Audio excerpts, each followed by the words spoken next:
बिस्मिल्लाहिर्रहमानिर्रहीम। बोलते कालम के साथ मैं अमर रज़ा खान, और मैंने आपसे कहा है कि अमेरिका के असलह के ज़ाहिर जो हैं वो ख़त्म हो चुके हैं और उसके पास अब वो ताकत नहीं रही है कि वो दुनिया में नंबर 1 की पोजीशन बरकरार रख सके। इसीलिए वो गिरता गिरता नंबर 3 पर चला गया। नंबर 1 की रेस में अब रशिया और चीन आ गए हैं। चीन में क्योंकि माशी तौर पर बहुत मजबूत है और उस पर कुछ ख़ास पाबंदियाँ भी नहीं हैं। रशिया इस मामले में कुछ मुल्कों की पाबंदी की वजह से पीछे है, लेकिन रशिया हर आने वाले दिन के साथ एक नए मिज़ाइल का या एक नए एटमी वॉरहेड का तजर्बा करके दुनिया को बता रहा है कि वो नंबर 1 कहलाने का मुस्तहिक है। लेकिन अगर इकॉनमीली देखा जाए कि इकनॉमिक्स किसकी बेहतर है तो वो चीन की बेहतर हैं। अमेरिका कहाँ खड़ा है? अमेरिका यहाँ खड़ा है कि ईरान ने इसकी पसलियाँ तोड़ दी हैं। जी हाँ, ईरान ने इसको इतना मारा है, वो जिसमें हम लड़ाई में कहते हैं कि मुक्के जो हैं उसकी पसलियों पे मारो, ताकि उसकी अगर पसली टूट गई तो वो गिर जाएगा। ये बड़ा मशहूर मुहावरा है कि पसली तोड़ देना, उसकी पसली टूट गई या कमर की हड्डी टूट गई। वो इसलिए है कि ताकि वो गिर जाए। देखें, अब पेंटागन ने एक नई पॉलिसी जो है वो बनाई है और उन्होंने कहा है कि हम लो कॉस्ट क्रूज़ और हाइपरसोनिक मिज़ाइल जो हैं बनाएंगे। यानी वो महंगे मिज़ाइल जो हैं वो कहाँ जाएंगे? वो ख़त्म हो चुके। अगर आपने मेरे वो पिछले व्लॉग्स देखे हों तो मैं आपको बता रहा था कि इनके पास मिज़ाइल्स नहीं है। मैं क्या बताना था, वैसे जेडी वेंस बता रहा था कि पेंटागन ने आपको गलत बताया है कि आपके मिज़ाइल जो हैं मौजूद हैं। टोमाहॉक मिज़ाइल जो है 850 खर्च हो गए। जब बनाने के लिए कहा गया तो उन्होंने कहा भाई ये नहीं है कि आपने दिया, ऑर्डर दिया और हमने मशीन में ठका ठक जो है मिज़ाइल बनाना शुरू कर दिए। ये मिज़ाइल जो है इस तरह से नहीं बनते हैं। इसके लिए पूरी एक टेक्नोलॉजी को सामने लाना होता है और उसमें साल 1.5 साल लग सकते हैं मज़ीद मिज़ाइल बनाने पर। इस पर अब ये कहा गया क्योंकि ईरान जंग सर पे है।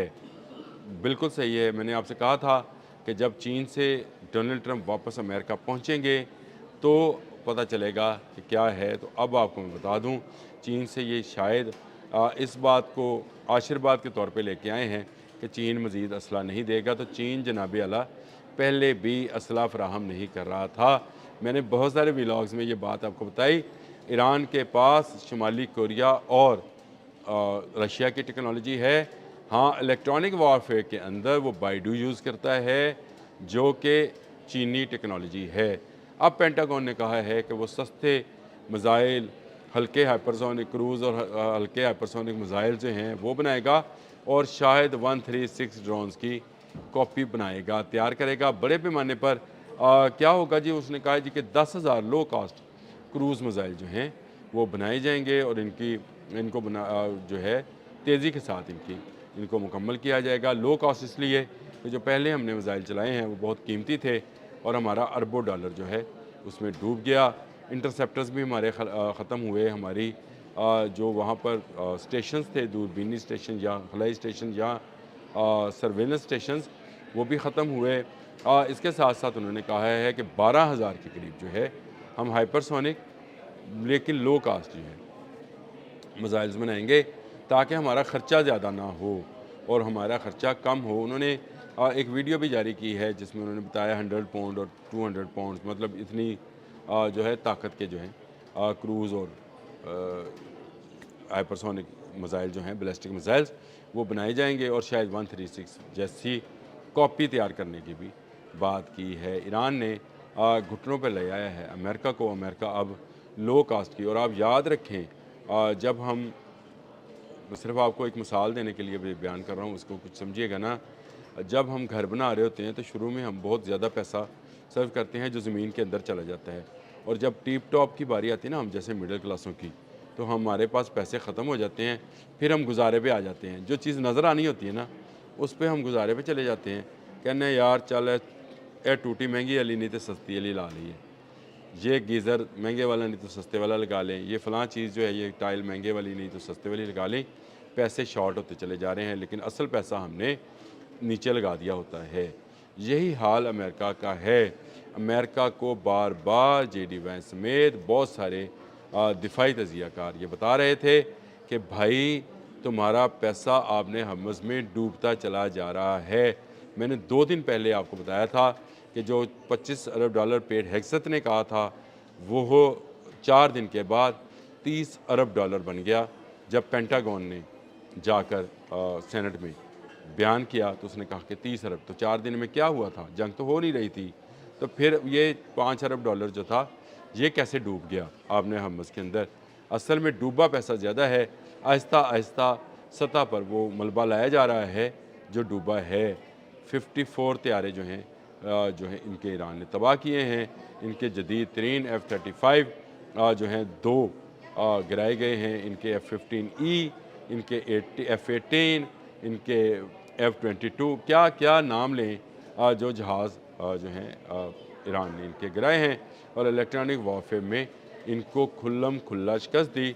जब इनके ट्रिन जैसे ड्रोन और HQ-9 जैसे ड्रोन्स जो हैं, बड़े साइज़ के ड्रोन जो हैं, उनको भी ज़मीन बोस किया है।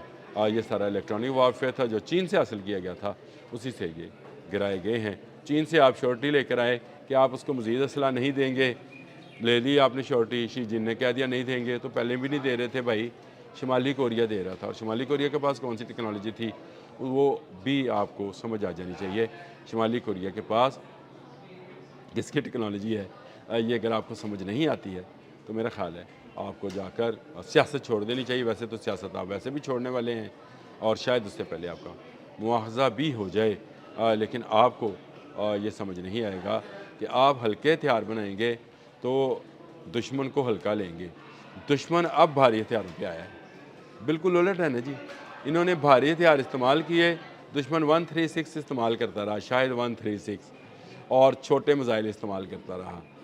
जब इनके बड़े मिसाइल और इंटरसेप्टर्स ख़त्म हुए, थार्ड और पेट्रियाट और ये टोमाहॉक जो स्ट्राइकर मिसाइल्स हैं, ये ख़त्म होने के करीब आ गए हैं, स्टॉक ख़त्म हो रहा है, तो उस स्टॉक को अपलिफ्ट करने के लिए आप हल्के हथियार इस्तेमाल करने जा रहे हैं। और ईरान ऐलान कर रहा है कि अब वो सही सरप्राइज़ देगा, क्योंकि उसने अपनी मिसाइल टेक्नोलॉजी को बेहतर भी बनाया है और जो है मौसर भी बनाया है, यानी बेहतर और मौसर हथियार वो अब इस्तेमाल करेगा। तो आप अंदाज़ा कीजिए कि अब जंग का पांसा जो है किस जानिब पलटेगा। अब्बास अराग़ची ने बिल्कुल ठीक कहा कि आप मुज़ाकरात कहकर जंग खेल रहे हैं, ये आपके लिए बड़ा ख़तरा बनता चला जा रहा है। आप हल्के हथियारों पे आ गए हैं, इससे आगे आपको क्या कहा जाए, क्योंकि अरब ने आपको हाथ नहीं पकड़ाया है, सऊदी अरब निकल गया है। बाकी ममालिक का अपना इंफ्रास्ट्रक्चर इस हद तक तबाह हुआ इस जंग में कि वो उसकी मरहम पट्टी में लगे हुए हैं। कतर वालों ने अभी तक आपको कोई मुआवजा नहीं दिया है। UAE जो है वो आपसे कह रहा है कि मेरी हिफाजत करो, पैसा मैं दूंगा, लेकिन अब नहीं, वो जो 40 रोज़ा जंग है उसका ख़र्चा UAE ने भी देने से इनकार किया हुआ है। तो अमेरिका बुरी तरह फंस चुका है, चीन इसको फंसा चुका है, रशिया जो है वो तालियां बजा रहा है, तालियां इसलिए बजा रहा है कि बिना कुछ किए ही उसका दुश्मन जो है ज़मीन बोस होता नज़र आ रहा है। ये एक ऐसी सूरत हाल है जिसमें अमेरिका बहुत तेज़ी के साथ फंसा है। मैंने कहा था 3 दिन पहले, मैंने व्लॉग किया था कि अमेरिकन टाइटैनिक डूब रहा है, डूबते डूबते वक्त लेगा, लेकिन ये इतनी जल्दी डूब जाएगा कि सस्ते और हल्के हथियारों पे आ जाएगा। मुझे ये अंदाज़ा नहीं था। कहाँ गई अमेरिका के नंबर 1 पोजीशन, कहाँ गया अमेरिका का गरूर और उसकी इकॉनमी। अब तक के लिए इतना ही। अल्लाह हाफ़िज़।